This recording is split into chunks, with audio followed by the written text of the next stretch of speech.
Lando was cool and smooth. Lando was a player.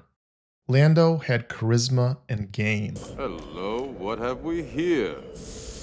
Welcome, I'm Lando Calrissian. I'm the administrator of this facility. And who might you be? Leia. Welcome, Leia. All right. You old smoothie. None of those things were me. I wished they were, but they weren't. And that's okay. As a kid, at my age, game would have sounded more like, I like roller coasters. so all I had in common with Lando was brown skin and good hair. And if you identify yourself with surface stuff, that's all you're left with. And that's a shame, because we're all so much more than that. Luminous beings are we, not this crude matter. Everyone's heard that expression regarding money, that you can't take it with you. Well, guess what? You can't take melanin or hair texture either. And that's because those things are not what you are.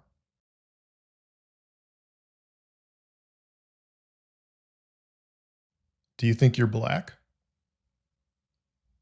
Do you think you're Mexican, Jewish, or Chinese? Do you believe yourself to be white? No, that is incidental. There's so much more to consider. And that's how I came to identify with Luke, and how anyone can identify with anyone else if they're a bit less self-centered. As a kid, when I first met Lando in Empire, not that Empire, and definitely not that Empire. When I first see Lando, he's a slightly older, almost fully formed character. A lot of story, some story, has already happened to him. He was much less a young work in progress than Luke was.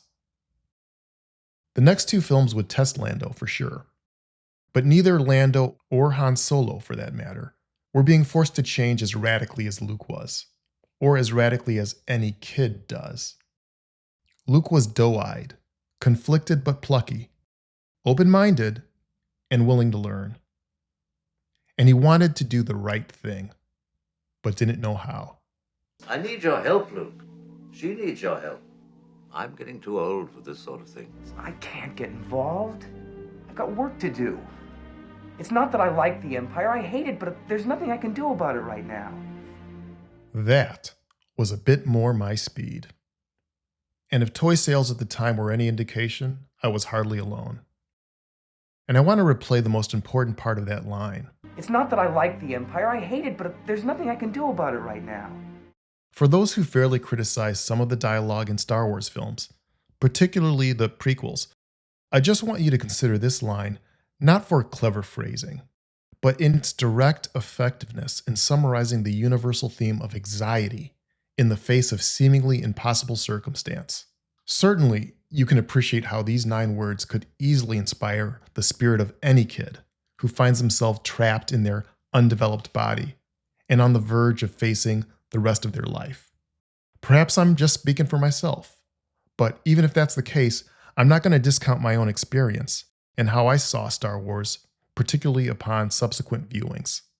Lucas absolutely nailed it, and in doing, gave this kid all the representation he needed. This was, and is, powerfully resonant stuff. It's why we keep coming back to the originals, and it's been missing ever since.